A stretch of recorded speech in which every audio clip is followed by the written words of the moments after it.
तो बच्चों इस क्वेश्चन में वो हमें क्या कह रहा है, पहले देखो समझना, पहले वो बोल क्या रहा है। ठीक है, वो ये कह रहा है कि हमने दो कॉइन को टॉस किया है। ठीक है, तो कह रहा है क्या पॉसिबल हो सकता है, या तो हेड आ जाए, यानी दोनों में हेड आ जाए, या दोनों में टेल आ जाए, या फिर हेड टेल आ जाए, यानी वन ऑफ ईच कह रहा हूँ। ठीक है, यानी या तो हेड टेल आ जाए, अब वो किसी में भी आ जाए, पहले में आ जाए, दूसरे में आ जाए, उससे मीनिंग नहीं है, वो ऐसा कह रहा है। अब वो कह रहा है कि अगर ऐसा है तो सभी की जो प्रोबेबिलिटी है उसको हम 1/3 बोल देते हैं। ठीक है, यानी हेड हेड आने की भी प्रोबेबिलिटी 1/3, टेल टेल आने की भी 1/3, और हेड टेल आने की भी जो है 1/3। ठीक है बच्चों, ऐसा वो कह रहा है। तो ये क्या है बच्चों, इनकरेक्ट है। क्या है, इनकरेक्ट है।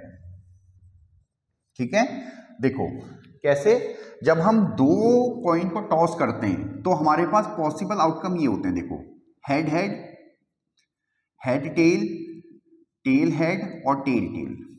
ठीक है, तो हेड हेड आने की जो प्रोबेबिलिटी है वो हो जाएगी 1/4, क्योंकि टोटल नंबर ऑफ केसेस हमारे पास 4 हैं।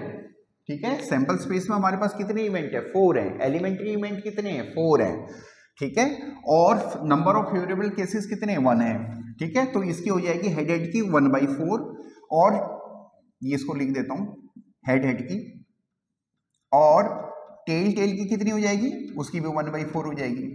ठीक है, और हेड टेल या फिर टेल हेड, जैसा उसने क्वेश्चन में बोला है, हेड टेल या टेल हेड। ठीक है, यानी एनी वन ऑफ हेड और टेल, जो भी इनका कॉम्बिनेशन बन रहा है, तो उसकी प्रोबेबिलिटी क्या हो जाएगी, 2/4 हो जाएगी, दैट इज 1/2। ठीक है बच्चों, क्लियर है। तो ऐसा नहीं होगा, ऐसा होगा।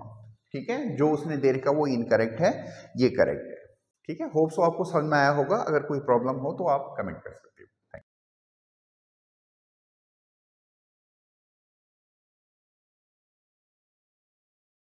देखो बच्चों, दूसरे पार्ट में वो हमें कह रहा है कि हमने एक डाइस को रोल किया है। ठीक है, और डाइस पे जो नंबर है वो 1 से लेकर 6 तक है, यानी जो पॉसिबल नंबर है वो क्या है, 1 2 3 4 5 6 तक।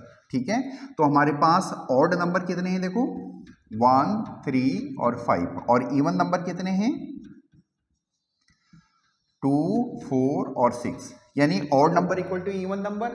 ठीक है, तो अगर हमने डाइस को रोल किया यानी थ्रो किया, ठीक है, तो हमारे पास ऑड नंबर आने की प्रोबेबिलिटी क्या हो जाएगी, 3/6। ठीक है, टोटल नंबर ऑफ केसेस कितने हैं, 6, यानी एक नंबर कितने प्रकार से आ सकता है, 6 प्रकार से आ सकता है। ठीक है, और अगर हमें ऑड नंबर लाने हैं तो ऑड नंबर के फेवर में कितने केसेस हैं, 3 केसेस हैं, ये वाले। ठीक है बच्चों, तो उसी तरह से इवन नंबर आने की क्या प्रोबेबिलिटी होगी, देखो number of favourable cases in favour of even number 3। ठीक है, और टोटल नंबर ऑफ केसेस 6, तो इन दोनों में 1/2 1/2। ठीक है, तो सेकंड वाला क्या है, करेक्ट है। सेकंड वाला क्या है, करेक्ट है बच्चों। ठीक है, तो होप सो आपको समझ में आया होगा। अगर कोई प्रॉब्लम हो तो आप कमेंट कर सकते हैं।